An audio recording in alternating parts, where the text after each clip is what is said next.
Et dans la vie, vous aimeriez faire quoi maintenant? Ce que j'aimerais faire, j'aimerais partir. Partir pendant très longtemps, sans rien faire, tout oublier, et revenir voir si j'ai toujours envie de faire des robes. Pour faire quoi? Partir? Oh, ne rien faire, surtout. Visiter, voyager, ne rien faire. Si vous avez envie, peut-être... Devenir sage. Devenir sage? Je croyais que ce qui vous manquait, c'est de ne pas avoir été fou. Enfin, sage, dans le sens de...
Vous demander dans le...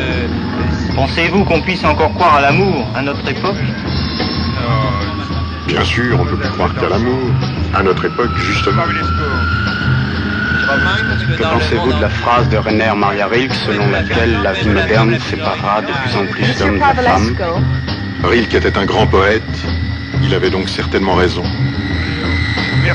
Quelle est votre grande ambition dans la vie? Lequel est le plus moral, d'une femme qui trahit ou d'un homme qui abandonne? La femme qui trahit.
Est-ce que les femmes sont plus sentimentales que les hommes? Les sentiments sont un luxe que peu de femmes s'offrent. C'est pas vous l'escroc. Est-ce que vous croyez qu'il y a une différence entre l'érotisme et l'amour? Non, pas tellement, je ne pense pas. Je n'en crois rien. Parce que l'érotisme est une forme d'amour et que l'amour est une forme Monsieur d'érotisme. Pavlesco, est-ce que vous croyez à l'existence de l'âme dans le monde? Girls, gays, and days, how we doing? It is so freaking cold, and I think that's why I'm coming down with something. I don't know what it is. I've been feeling really congested. Like, literally every morning I wake up and then I have to pull out all this snot from my body. Anyway, it's winter. We are in full swing wintering. It's been really cold. And yeah, some updates. Fireside chat without the fire here. But you're by my side. I finished all my Christmas shopping on Tuesday. I believe it is. Now it's just like the tidying. Y'all, I'm insane. I'm insane. You want to see how insane I am? This bag. It's an Olive Young Christmas. And I did it, y'all. I think I've talked about this before, but what you do is you go to the vending machine at the Olive Young in Myeongdong. I think it's called like Myeongtown, or something like that. And what you do is you input an email and you get this when you sign up for a global membership. It's only for like first time signer uppers. But yeah, and you get like a random color, and inside you just get samples. I have a big family, okay? Big family. Friends. Emergency gifts as well. Everyone is having an Olive Young Christmas. Also, what I'm doing is I'm seeing Carrie and Cherin today. Is I'm putting yakgwa in the bags as well. Yakgwa is like a traditional honey cookie in essence. I meant to buy the tiny ones. These are the full-size yakgwas. I thought it would be nice to put the yakgwas in the bags, just as like a cute treat. So I'm gonna do that. And yeah, today's gonna be nice. I am seeing both of them for lunch, brunch, and then after that, I don't really want to do much because I'm kind of overwhelmed with just like a bunch of stuff. I just finished uploading a vlog. I just like want to get all of my videos out before the end of the year because the end of the year is just always so busy and hectic and just too many plans to keep up with and everything. So I just want to make sure all my content gets out as a content creator. Thinking of doing top 10 worst books of the year. Do I do it? I don't know if I do it. I just feel like I'm not a funny person, so any slander that I will say will just come off as mean and just be plain out mean. And I don't want to be mean, as grinchy as I feel. But I've already picked out the titles. I have about 4 already as physicals, and I was going to check my Goodreads to see if there were any other titles to throw into the top 10. And then, of course, the top 10 books of the year. Don't worry, that's coming. So, oh yeah, I'm supposed to be talking to you and filling these up. And then the thing is, like, I don't have a lot of time to myself. All these upcoming plans are just, like, shared time. There's an IKEA pop-up in Yongsan, and I need another stool. I've been hosting a lot, and there just isn't enough seating. My original intention was to put a bench in this area.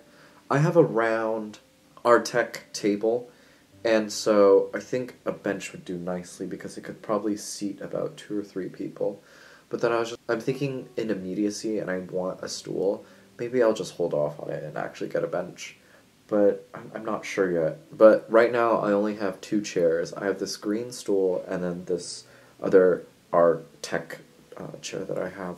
And yeah, I don't know. I need to think about it.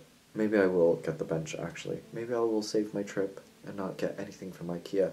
You know, IKEA still a great place to shop if, you know, you're a student. A couple of pieces are quite nice, and I've been loving sort of their recent revival of their older products and bringing into new. For the most part, I've outgrown IKEA. I just don't think that it's... I hate to say it like that, but like serious furniture, y'all. There are a few pieces that I think are actually really great. Any of the steel shelving and some of the cabinets and stuff, but like tables and such, I would not invest in like an IKEA table. I will say though, I've always wanted the kitchen island as dinner table seating. I'm actually someone who enjoys standing.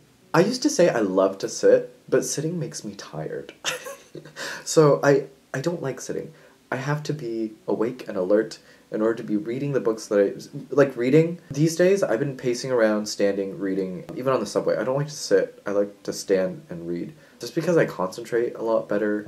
I find that like when I sit and read or like lay in bed and read, unless it's like nighttime and I'm ready for bed and I have my Kindle in hand, that's a different story. But for the most part, I enjoy standing and reading. I pace and read a lot, actually, just to get my steps in for the day. I'm insane, y'all.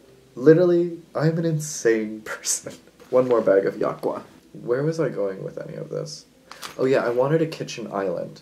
I always think about this. If I ever have a big enough space or anything, if I finally, settle down in a singular spot, I want a kitchen island.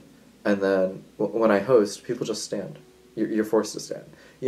À la barre. Whenever you do you ever go to those sort of like fancy wine bars and have tapas, and it's sort of this sort of quick thing that you do? I'm into that. Because I think there's something more fluid and mobile when you have a dinner party, but everyone's sort of standing around a kitchen island and enjoying time. It's acquired taste. I know, it sounds insane, but I think it actually works. Trust me on this. Believe me. But yeah, it's almost like a bar setting where you stand at the bar and eat and drink and just socialize. Yeah, I don't know. Also, if you're playing music, if you're on one of my Spotify playlists and it gets a bit dancey, it's just a lot easier to move. Why dance in the seat? Get those steps in. Anyway, okay, these bags are filled. Great.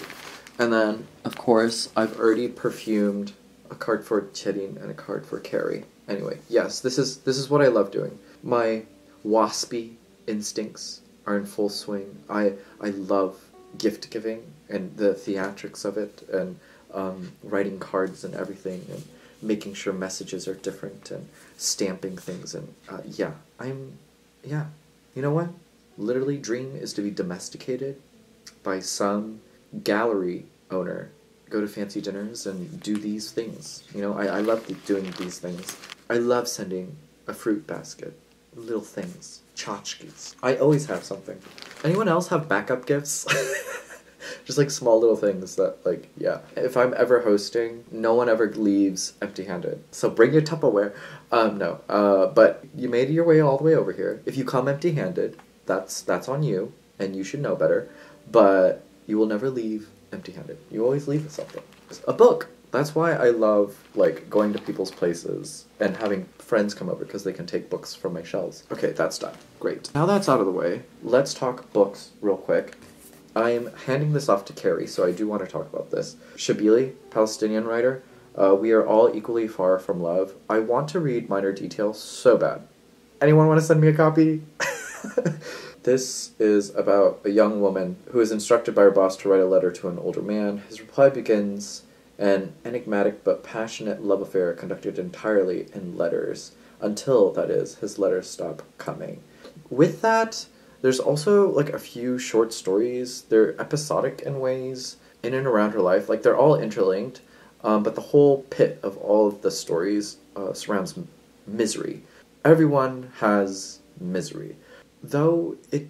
Okay, you know what? Let me just read my Goodreads review, because I think it's a lot better than what I'm about to spew out, and says everything, fine-tuned and acute in a way where I don't have to explain myself. So I'm going to read you my Goodreads review. Here y'all go. You get a Nathan reading. At first glance, it could be written off as misery porn, but it is actually the hellhole one falls into when misery gets the best of our lives and we become incredibly lonely.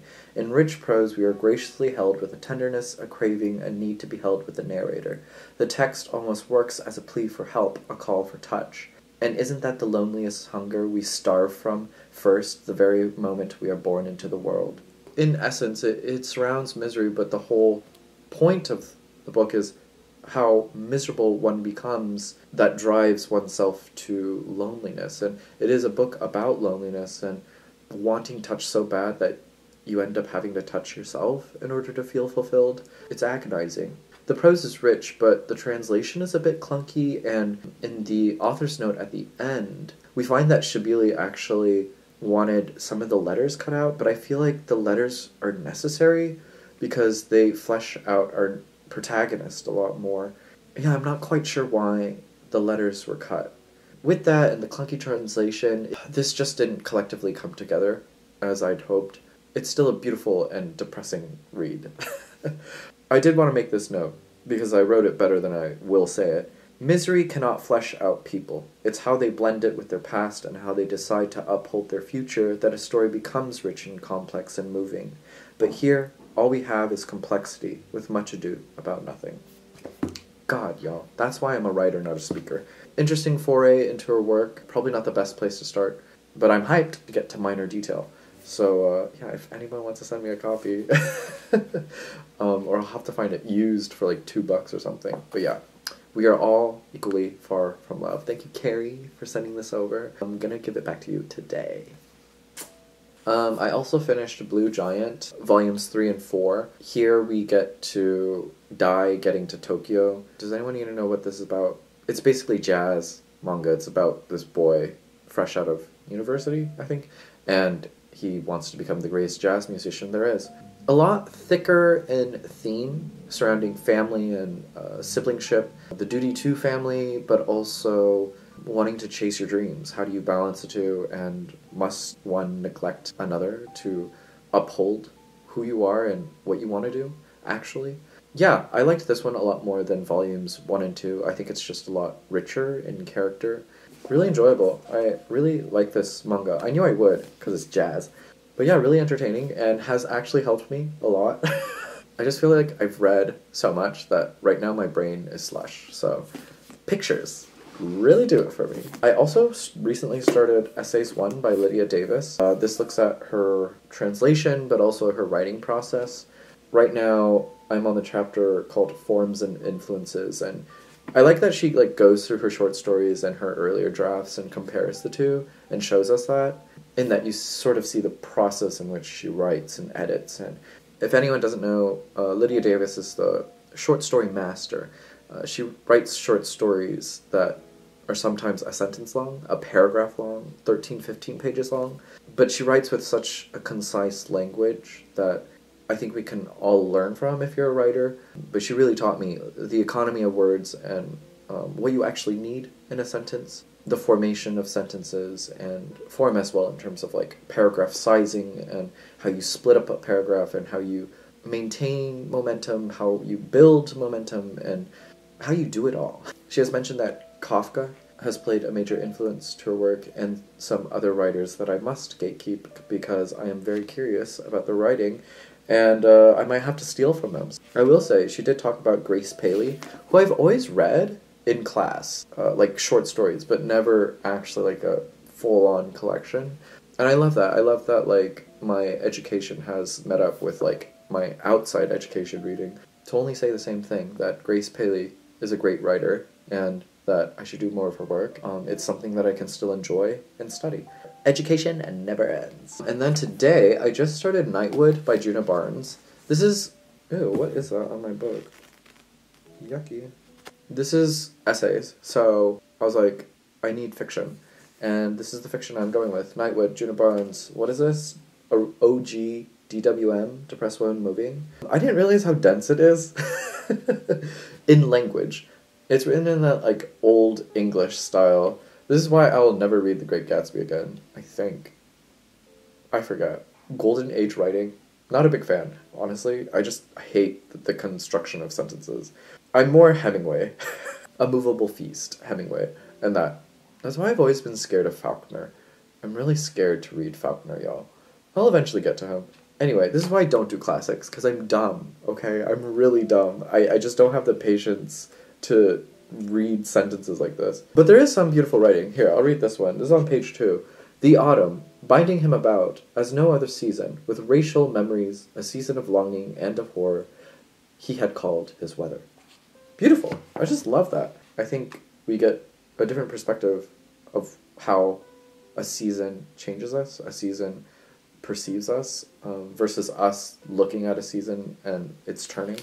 But then there's sentences like this. From the mingled passions that made up his past, out of a diversity of bloods from the crux of 1,000 impossible situations, Felix had become the accumulated and single, the embarrassed. Beautiful. I love that characterization.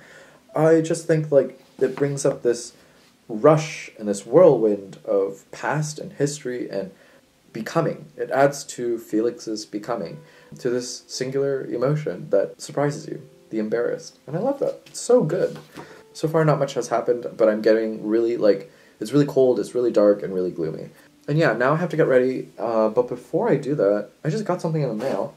Ooh, I don't think I talked about this, but it is the Kokuyo scissors. It's a pair of scissors, but when you hold this little button down, it becomes a box cutter, so you can, like, easily cut things. What I didn't realize, though, and I never understood, was like lefty scissors, but now I understand with this, because it is actually quite uncomfortable to change it into box cutter format with this hand, and it just makes a lot more sense if I was right-handed. Do you know how to use scissors? Anyway, let's open this box up. Big box, big boy. Let's see. Also, do not do as I do. You're supposed to cut away from yourself, y'all. Like, why am I always putting myself in danger? That's good. I was hanging out with my friend Minho, if anyone doesn't remember Belonging and Belongings, and then I think he showed up in another vlog. Oh, My Life is a Variety Show.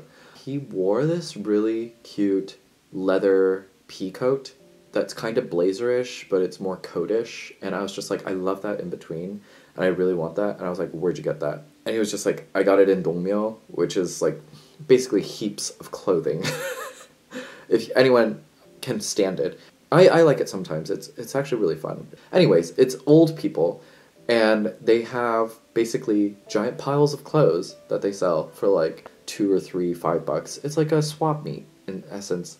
You can find some really good vintage stuff there, like Korean, like old school Korean made stuff, dishware, cups, anything there, jewelry. But for clothes, it's like they're in these giant piles, and you have to like dig through them. And this is all outside.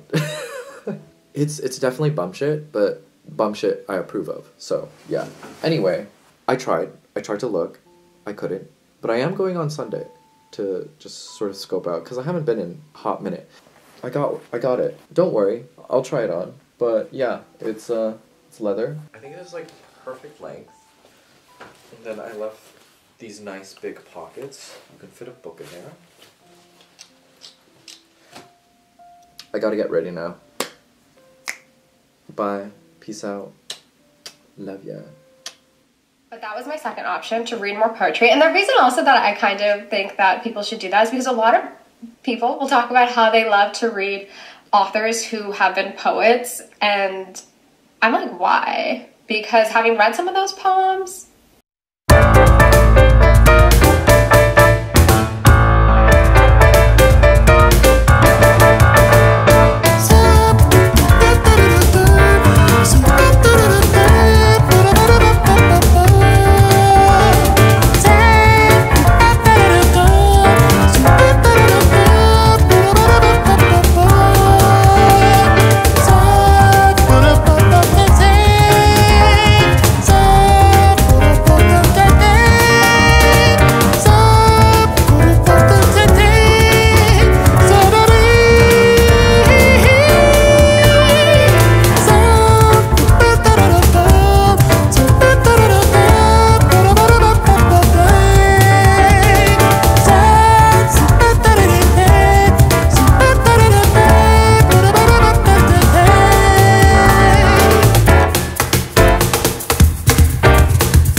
devenir immortel, et puis mourir.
all the black jackets I own.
Good work, team.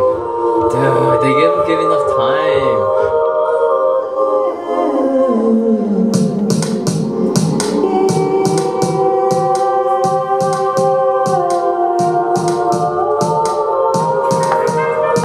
What do we think? I like your other one. Yeah. This suits me more. I do. It's so crazy though. Been in the city for 10 years now. Girls, Gays and Days, how we doing? Yeah, my friend from LA was in town and we just did, you know, usual bits and bobs of shopping and shopping and eating, but a lot of catching up, and it's always so nice just to like see your friends in the context of different countries and what you normally do in different places. Seoul versus LA, and also great. Not many book updates. I'm just 70 pages through of Nightwood, and first chapter I was like, okay, what is Djuna Barnes doing? What is her footing here? But by the second chapter I was like, oh, okay. This is why this is the OG depressed woman moving text.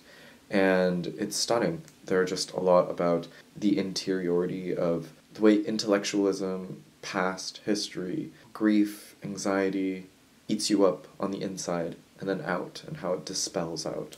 But enjoying it so far. The language is really rich and beautiful. Days have been quite busy with people, and Yoon Suk-yeol impeached. It happened over 2 full moons. We've got these really chilly days, but the light has been really gracious and beautiful. Shout out reminder that, wow, I send someone, that special someone, friends, family, that like, hey, I love you, just a reminder thing. I was just watching Modern Ajuma's video about like community and everything, and how wonderful it is sometimes to just be known or be in the know that I'm so grateful for everyone around me and the community that we've all built on BookTube, but also just like in real life as well.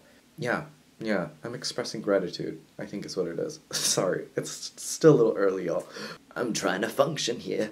I hope you're all doing well, staying cozy, be well, do good work, keep in touch.